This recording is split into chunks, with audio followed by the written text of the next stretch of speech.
Devin Debo Haney shows off his speed, power, and intensity on the bag work, you know what I'm saying?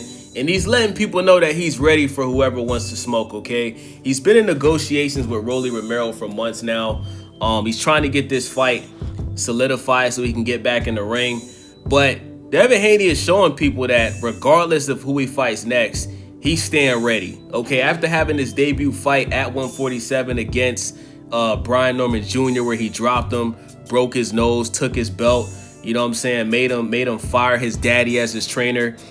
Devin Haney is the best boxer at 147. 147, Devin Haney is different, okay? So all of the people in the past that was saying Devin Haney got pillow fists, Devin Haney, you're going to see Devin Haney start dropping people on the regular. Now, am I saying Devin Haney's going to be a knockout artist at 147?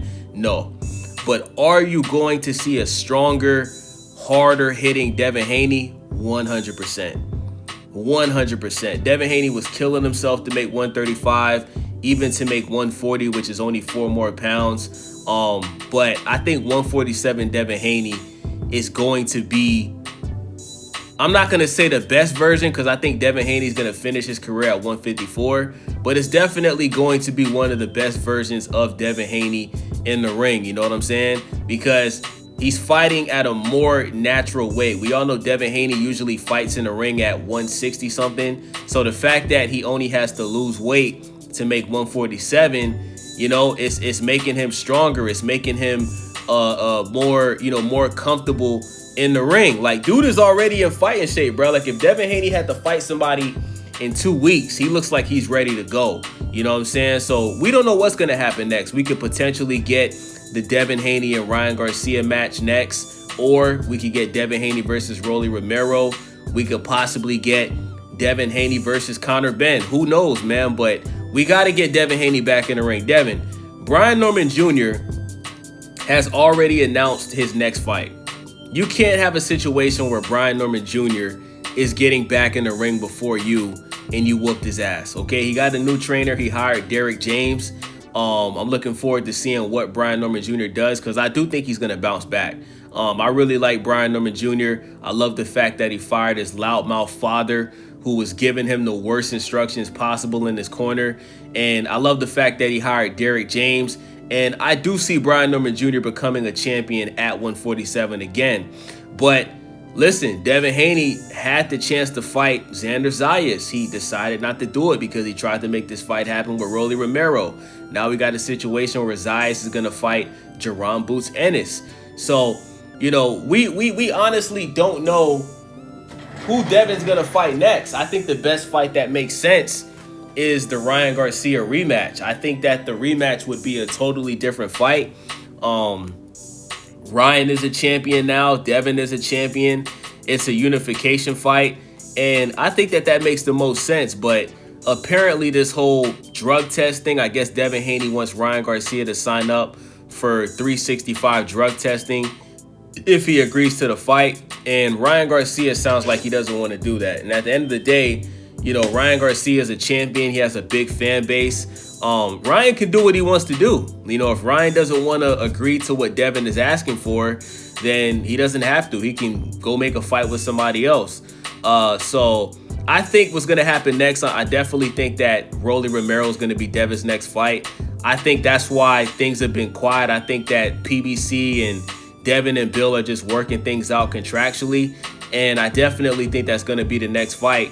And listen, Rolly Romero beat Ryan Garcia, dropped Ryan Garcia, made Ryan Garcia cry after the fight.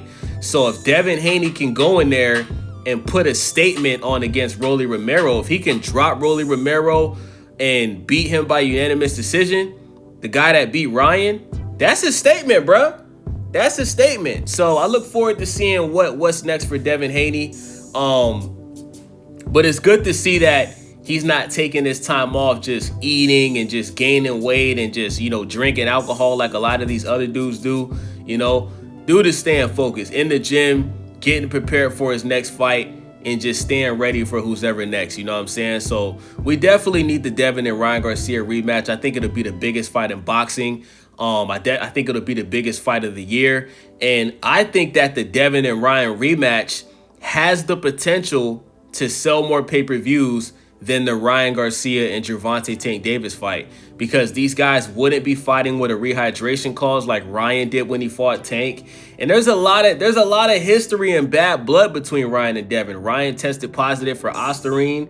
The fight was overturned to a no contest. They fought each other 6 times in the amateurs and they won 3 each, so they're tied in the amateurs. And Ryan had the one win in the professionals, but he got it taken away because he was dirty. So there's a lot of history between these two. And a lot of people want to know, can Devin go into the rematch with a better game plan? Can he avoid that left hook? Right? Can he drop Ryan? Can he beat Ryan? Because a lot of people think that Ryan Garcia is Devin Haney's kryptonite. A lot of people think that Devin Haney, Ostarine or not, cannot beat Ryan Garcia. But you guys also got to remember, it wasn't just the Ostarine. Ryan Garcia came in overweight and he was on Ostarine. So that's 2 advantages, okay?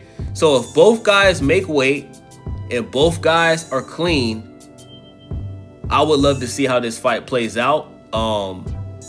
I would definitely say Devin Haney would win. I'd pick Devin Haney to win by unanimous decision, because a lot of people don't understand this, right? If you go back and watch the fight with Devin and Ryan, the rounds that Ryan didn't drop Devin won those rounds. He only lost, like if you guys go back and look at the decision, he only lost the fight, I think it was by majority decision. It's not like Ryan just cooked him on the scorecard. No, the reason why Ryan won is because he dropped him 3 times. I think the fight should have been stopped. I'm surprised that the referee let Devin just keep standing the fight, because if I was the ref, I would have stopped it, because Devin took a lot of punishment in that fight, and I didn't think Devin was ever going to be the same, which is why I'm glad that he had the Brian Norman Jr. fight, because that was a dangerous fight. Brian Norman Jr. had the knockout of the year last year against Jen Sasaki. He has a dangerous left hook just like Ryan Garcia has. And I'm glad that Devin took time off, healed, had the Jose Ramirez fight where he didn't really look that good, but he didn't get hit probably one time the whole fight. And now he's redeemed himself, you know what I'm saying? So this rematch is definitely the biggest fight in the sport of boxing. I even think this rematch between Ryan and Devin is bigger than Shakur and Tank if they was to fight.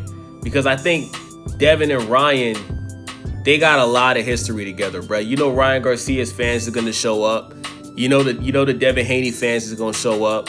And we finally get to see, was it the Ostarine or did Devin Haney just lose to a guy that just has a dangerous left hook that he can't avoid? So with that being said, let me know what you guys think. It's your boy Days. Make sure y'all subscribe, thumbs up the video, and click that hype button for your boy so we can get this video into the algorithm. Thank you guys for watching. I'm out.